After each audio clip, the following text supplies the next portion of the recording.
तो बंधुओं, आध्यात्मिक दृष्टि से भी नुकसान है। और इसलिए चौथा है काया उज्जय, भाषा उज्जय, भाव उज्जय, अविसन्वायना जोए। ये वही बात आ गई कल वाली, कथनी करनी की समानता, जिसकी तुलना की गई वीतराग चरित्र से। 25 बोल में आता है यथाख्यात चारित्र, है ना। वीतराग के चरित्र का नाम है यथाख्यात। यथाख्यात माने जैसा कहते हैं वैसा करते हैं, और जैसा करते हैं वैसा ही कहते हैं। उनमें दोगलापन नहीं है, बनावटीपन नहीं है, दिखाना कुछ, बताना कुछ, करना कुछ, है ना, वो कुछ भी नहीं है। कथनी करनी की समानता होती है, और इसलिए वीतराग चरित्र का मूल्य है। तो आपसे यही निवेदन है, हम सभी भाग्यशाली, सौभाग्यशाली हैं। हमें मनुष्य जन्म मिला, भगवान महावीर के शासन में जन्म लेने का अवसर मिला, और ऐसा महान दर्शन, ऐसा तत्व निखालिस, जिसमें कोई पक्षपात नहीं है, कोई भाई भतीजावाद नहीं है। आप अगर महावीर की वाणी को, आगम को पढ़ोगे, कहीं पर भी उन्होंने संप्रदाय की उन्होंने बात नहीं की। ये जितनी सब किए खेल वो हम लोगों ने किए। हम लोगों में हम सब आ गए, जो वर्तमान काल के। महावीर की वाणी में कोई भेद नहीं है, न दिगंबर का भेद है, न श्वेतांबर का भेद है, न कुछ भी नहीं है। वो तो कहते हैं सोई उज्जूय पुष्ट धम्मो शुद्ध सचित। उनका कोई लेना देना नहीं। वो कहते हैं कषाय मुक्ति किल मुक्ति रेवे। चाहे वो ब्रह्मा है, चाहे विष्णु है, चाहे महेश है, चाहे हरि है, चाहे जिन्न है, उनका न किसी नाम से है, न कई पंथ से है, न वेद से है, न देश से है, बल्कि जो 10 प्रकार के धर्मों का वर्णन मिलता है, तीर्थ सिद्ध, अतीर्थ सिद्ध, अन्य तीर्थ सिद्ध, स्वलिंग सिद्ध, ग्रहलिंग सिद्ध। महावीर की वाणी के अनुसार व्याख्या करूं तो मुक्ति का संबंध न देश से है, न वेद से है। इस्लामाबाद में जन्म लेने वाला भी मुक्त हो सकता है, बशर्ते कषाय मुक्ति हो, रागद्वेष मुक्ति हो, सरल हो, ऋजु हो, पवित्र हो। और महावीर की वाणी के अनुसार चाहे लोकेश मुनि जी महाराज क्यों न है, मुनि का वेश है, पात्र है, रजोरण है, सब कुछ है, लेकिन अगर राग द्वेष मुक्ति नहीं है, मैं औरों का नहीं कह रहा हूं, मैं तो अपने पे ले रहा हूं, अगर राग द्वेष मुक्ति नहीं है, कषाय मुक्ति नहीं है, तो मुक्त नहीं हो सकते। चाहे वो भले ही पालीताना में जन्म ले लो, समय शिखर पे ले लो, और गिरनार पे ले लो, कहीं ले लो, मुक्ति का संबंध है कषाय मुक्ति से। मुक्ति का संबंध है सरलता से, मुक्ति का संबंध है ऋजुता से, मुक्ति का संबंध, निर्वाण का संबंध है पवित्रता से। तो बंधुओं और बहनों, न श्वेतंबर, न दिगंबर, न पीतांबर, हम अधिक से अधिक ऋजु बने, सरल बने, पवित्र बने, कषाय मुक्त बने, आसक्ति मुक्त बने। यही संदेश लक्षण पर्व का है, पर्युषण पर्व का है। तो आइए हम संकल्पबद्ध हो गए। मैं ये नहीं कहता कि एक दिन में व्यक्ति वीतराग बनता है, पर कम से कम उस दिशा में हम प्रस्थान करने का संकल्प करें, एक भाव बनाएं, और फिर भले 2-4 कदम ही क्यों न चलें, अगर मंथर गति से भी चलें, निरंतर अगर चलते रहेंगे, चरई वैती। जो सोता है उसका भाग्य भी सोता है, जो बैठता है उसका भाग्य भी बैठता है, जो उठ खड़ा होता है उसका भाग्य भी खड़ा होता है, और जो चलने लगता है उसका भाग्य भी चलता है।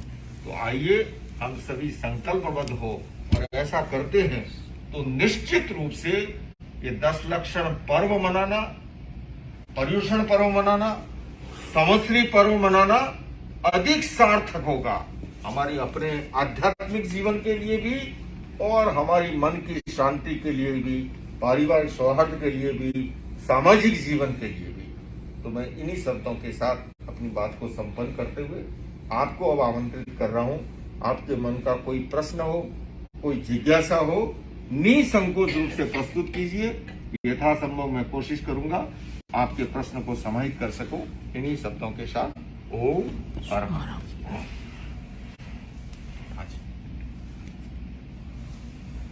बोलिए, किसी का कोई प्रश्न हो?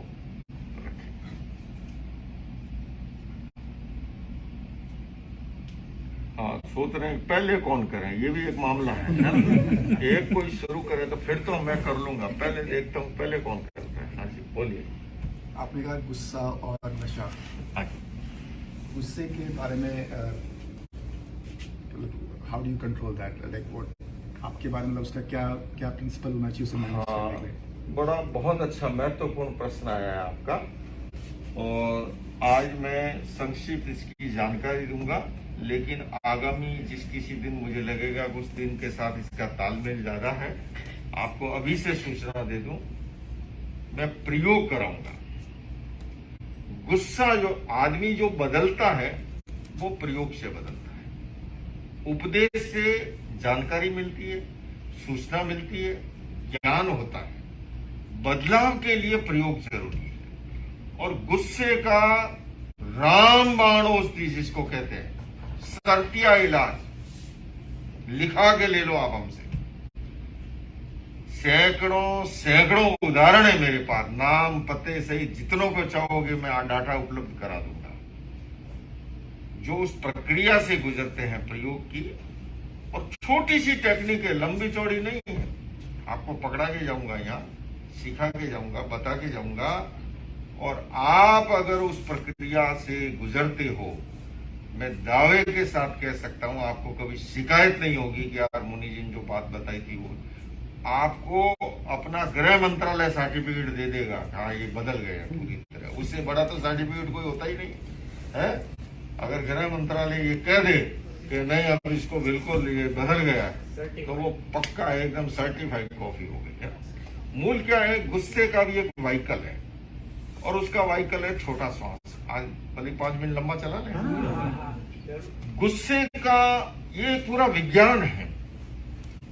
गुस्से का व्हीकल है छोटा श्वास। मेडिकल साइंस के अनुसार एक स्वस्थ व्यक्ति 1 मिनट में 16-17 श्वास लेता है, अकॉर्डिंग टू मेडिकल साइंस।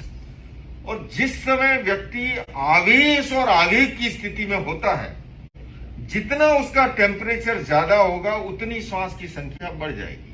तो आपने देखा होगा जब कभी कोई भयंकर गुस्सा करता है ना, तो ऐसे श्वास लेता है जैसे कोई लोहार की धोकड़ी चल रही है। वो संख्या 16-17 वाली 20, 25, 30, 35, 40, जितना टेम्परेचर उसका ज्यादा है, और आवेश किसी प्रकार का हो, इशारे में कह रहा हूं, चाहे गुस्से का है चाहे और किसी प्रकार का आवेश है, जब आवेश की स्थिति में होंगे आप, आपकी श्वास की गति बढ़ जाएगी। अब जैसे अगर ये दरवाजा बंद है तो कोई भीतर एंटर नहीं हो सकता, भले ही गुस्से का कितना ही कारण उत्पन्न हुआ हो। और अगर आप डीप ब्रीदिंग, जो मैं आपको प्रयोग बताऊंगा, अगर आप डीप ब्रीदिंग कर रहे हैं, उसको साध लिया है, दरवाजे तक आए हुए गुस्से को वापस लौटना पड़ेगा, आपके भीतर एंटर नहीं कर पाएगा। भीतर एंटर तभी कर पाएगा जब आपका श्वास छोटा हो जाए।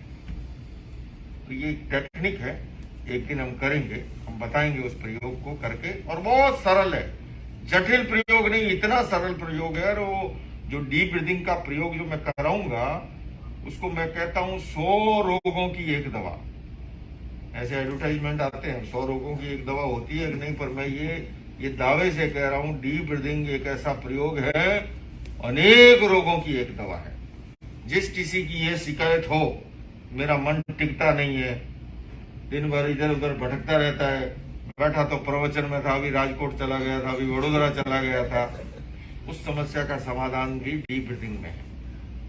जिनको ये हो मैं बिस्तर पे तो चला जाता हूँ, करवटें बदलता रहता हूँ, नींद नहीं आती है, उसका समाधान भी इसमें है। जिसको ये हो कि मुझे गुस्सा बहुत आता है ना, उसका सर्तिया इलाज है, रामबाण औषधि है, अचूक उपाय है डीप ब्रीदिंग के अंदर। और उसके सिवाय फिजिकली भी हेल्थ के लिए हम ऑक्सीजन ग्रहण करते हैं और कार्बन डाइऑक्साइड छोड़ते हैं। वैंकूवर का तो बहुत अच्छा है कि यहाँ का ऑक्सीजन लेवल बहुत अच्छा है, पर आपको पता है इस कोविड के अंदर एक एक श्वास के लिए तरस करके रह गया था आदमी। हमें पता है इंडिया में जब हालत खराब थे, कैसे गैस सिलेंडर खोजने के लिए क्या क्या पावड़ बेलने पड़ते थे, एक एक श्वास के लिए आदमी तरस है ना। हमारी कठिनाई क्या है, हम छोटा श्वास लेते हैं, छोटा श्वास छोड़। जबकि जो सबसे महत्वपूर्ण है ना, भोजन के बिना कई दिन आदमी रह जाता है। अभी हम सियाटल में थे, काफी आधा दर्जन से ज्यादा अधिक भाई बहनों के अठाई की तपस्या थी, यहाँ भी रही होगी, है ना, तिले किए होंगे, अठाई किए होंगे। भोजन के बिना अपने यहाँ मांस कमण भी करते हैं। कई कई ऐसे तपस्वी भी है, 2-2, 4-4 महीने का। आज भी बॉम्बे में एक संत है, मैं जानता हूँ, लंबी तपस्या चल रही है। तो भोजन के बिना अनेक दिन आदमी रह सकता है। पानी के बिना भी कुछ दिन रह लेता है। कुछ लोग 24 करते हैं, 24-28 करने वाले भी बहुत है। मेरे सगे एक भतीज है, वो हर साल 24-28 करते हैं। पहले दिन ही पचक लेते हैं, 8 दिन तक पानी नहीं पीते, वो औषध करके ही रहते होते हैं। अपना अपना अभ्यास है ना। लेकिन श्वास के बिना कुछ पल से ज्यादा करो कोशिश तो राम नाम सत्य हो जाए, है ना। तो सबसे महत्वपूर्ण कौन हुआ? श्वास हुआ। सबसे उपेक्षित कौन है बेचारा? मैं अगर आपसे पूछूं श्वास कैसे आता है, बोले कैसे का मतलब, वो तो ऑटोमेटिक अपने आप आता है। जो सबसे महत्वपूर्ण है वो सबसे आज उपेक्षित है। जबकि एक श्वास को ठीक से समझ लेना, जीवन में नई क्रांति घटित हो सकती है। केवल एक श्वास को ठीक से समझ लें तो किसी दिन गुस्से के नियंत्रण के लिए हम अलग से प्रयोग करेंगे। थोड़ा सा टाइम चाहिएगा, विषय की भूमिका भी बांधेंगे। और मैं समझता हूँ अगले दिनों में हमारे सारे विषय तो आध्यात्मिक ही है। ये सारे 10 लक्षण है, भाव है। बात तो आगे पीछे यही है, त्याग है, तपस्या है, सोच है, ब्रह्मचर्य है। तो कहीं न कहीं जिस दिन फिट बैठेगा, लेकिन मैं आपको प्रयोग कराऊंगा, सिखा के जाऊंगा। और नियमित रूप से आप करोगे तो आप याद भी करोगे कि नहीं वाकई में ऐसे कार्यक्रम होंगे ना। कल भी प्रश्न आया था, नई जनरेशन दौड़े दौड़े आएगी, इस तरह के कार्यक्रम होंगे, उनको कहने की जरूरत नहीं पड़ेगी। ठीक है, थैंक यू।